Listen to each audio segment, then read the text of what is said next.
Welcome to our video series of 5 must-see places, where we're going to explore each of the 78 municipalities that make up the territory of Puerto Rico. We'll show you the most important attractions and sometimes throw in a couple more for good measure. So make sure to watch till the end. Oddly enough, we'll start in Carolina and go around San Juan in a clockwise manner. Then we'll start again in the town of Loíza, which is to the east of Carolina, and we'll do the same thing over and over until we cover the entire island and the municipalities of Vieques and Culebra. Finally, we'll cover the capital, San Juan. And why do it this way, you might ask? Do we have anything against San Juan? Well, absolutely not. In fact, we live and operate in San Juan. But if you take a closer look at our website, Puerto Rico by GPS, you'll discover that a substantial part of it is dedicated to the San Juan Metroplex. After all, that's what regular tourists visit the most, mainly because that's all they have time for. But as you must know by now, Puerto Rico by GPS wasn't created for regular tourists. Instead, it's made for people like you and me, who travel on our own without a schedule or predetermined route.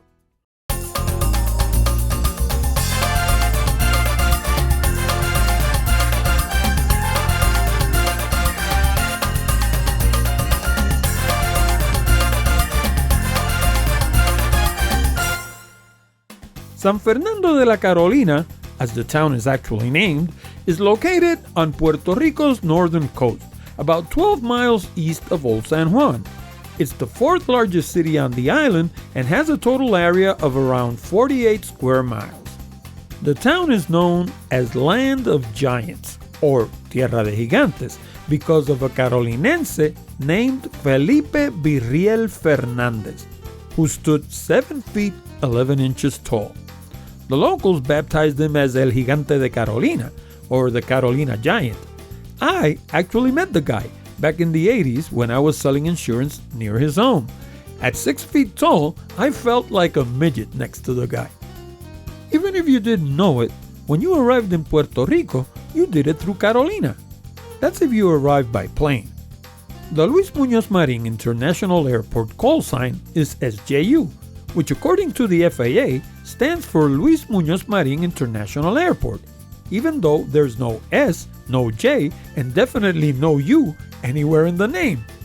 The important thing is that it sits on Carolina land, so when you arrived in Puerto Rico, you actually landed in Carolina.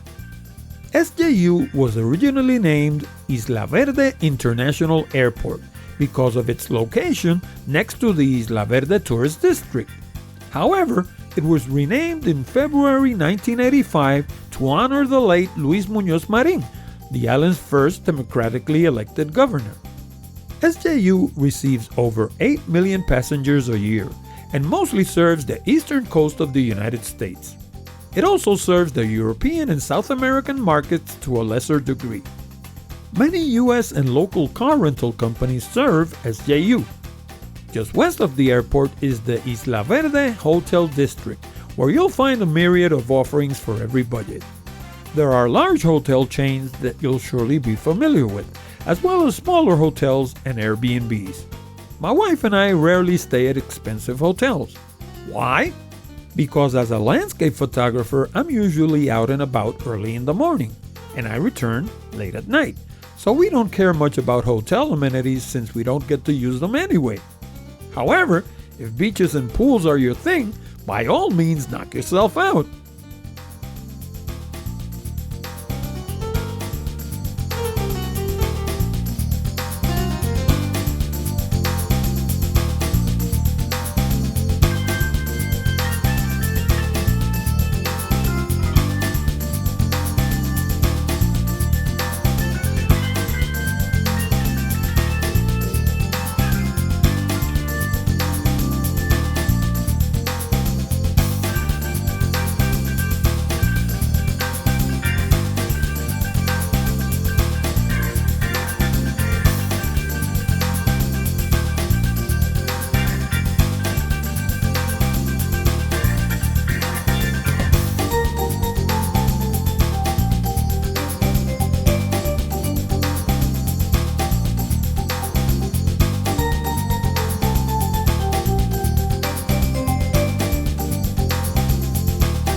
And speaking of beaches, just east of the Isla Verde Hotel District, continuing along Road 37, you connect with Road 187 going east. Following along this road, you will find the Balneario de Carolina on your left-hand side about a mile down the road. Balnearios are government-run public beaches, and this one in particular is the nicest one in the San Juan Metroplex. The beach is clean, the surf isn't too high, and you have showers, gazebos, food concessions, lifeguards, security buoys, thousands of palm trees to keep the sun at bay, and ample parking. There's even a blue flag designated area at the western corner. Be sure to watch our other video about blue flag beaches for more information. So what else can I say about the Balneario de Carolina? It's simply gorgeous. The only downside to this wonderful beach is that it sits right next to the airport, so every once in a while you'll have to put up with the sounds of jets taking off. Nothing's perfect. Leaving the Balneario de Carolina, we'll take Road 187 headed west until we reach Road 26, also known as Román Valdoriotti de Castro Avenue. From there, we'll head east until we reach the 65th Infantry Road, also known as Road number 3, where we'll once again turn east. I've included the GPS coordinates to all key locations for your convenience.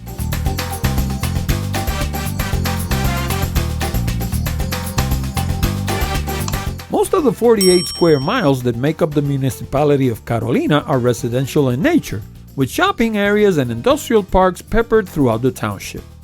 Here are the names and GPS coordinates of the most important shopping centers and other facilities for your convenience.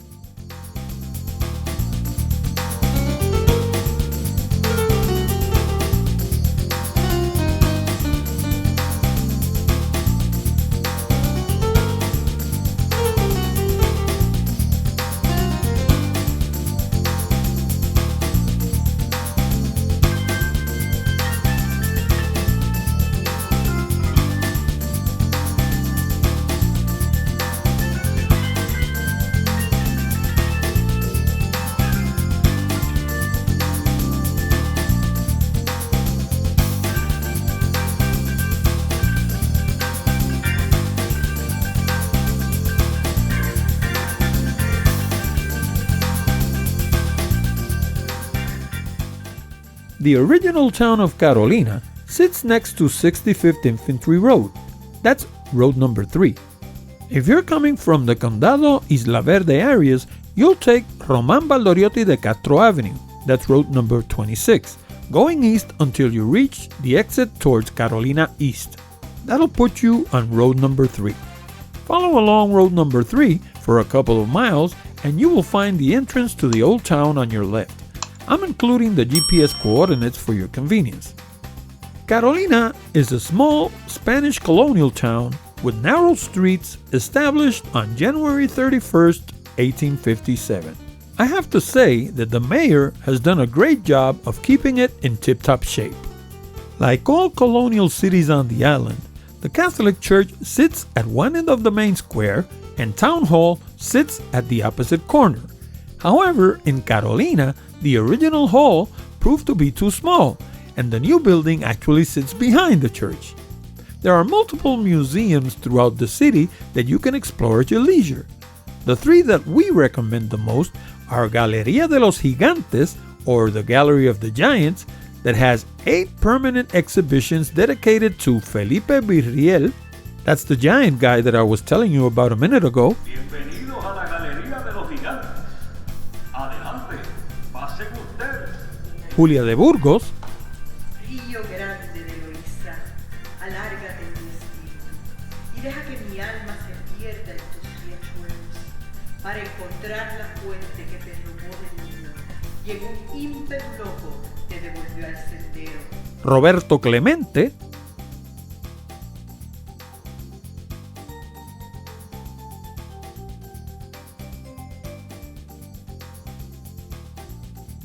Jesús María San Román, Jesús Tepiñero, Cecilia Horta,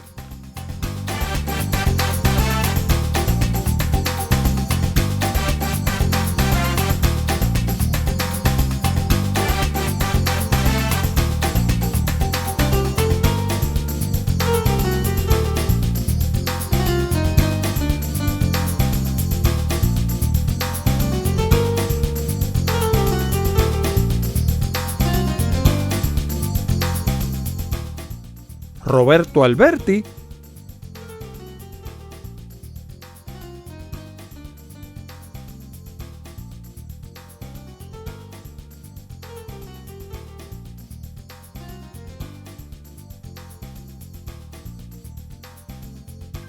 and José Aponte de la Torre, ex-mayor of the city.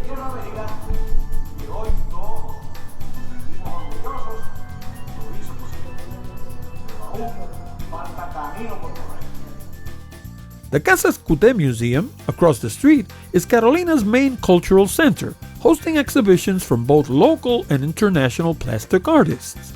The museum has 3 main galleries dedicated to the town's historical figures in history.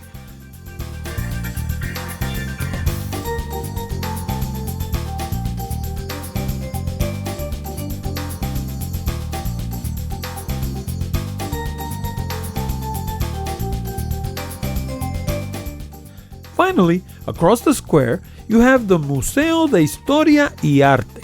That's the Museum of History and Art, that presents the town's history in a modern and interactive way, including holographic and 360 projections. Entry to the museum is as follows: Wednesdays through Saturdays from 10 to 5 and Sundays from 12 to 5. Entrance to one museum is $4 per person. 2 museums are $6 and Casa Escuté is free. These museums have much more to offer than what's depicted on this video, so if you'd like to see them thoroughly, plan for an entire afternoon. All 3 have excellent gift shops, and the History Museum has an excellent coffee shop. If you like this video and you plan to visit Puerto Rico and the town of Carolina in the near future, you'll find ample information on our website. You can also book flights, hotels, and car rentals at great prices on the right-hand column. And yes, they are affiliate links. That means that I make a small commission while you pay exactly the same that you'd pay anywhere else. That way, you get to return the favor without spending an extra dime. See you next time.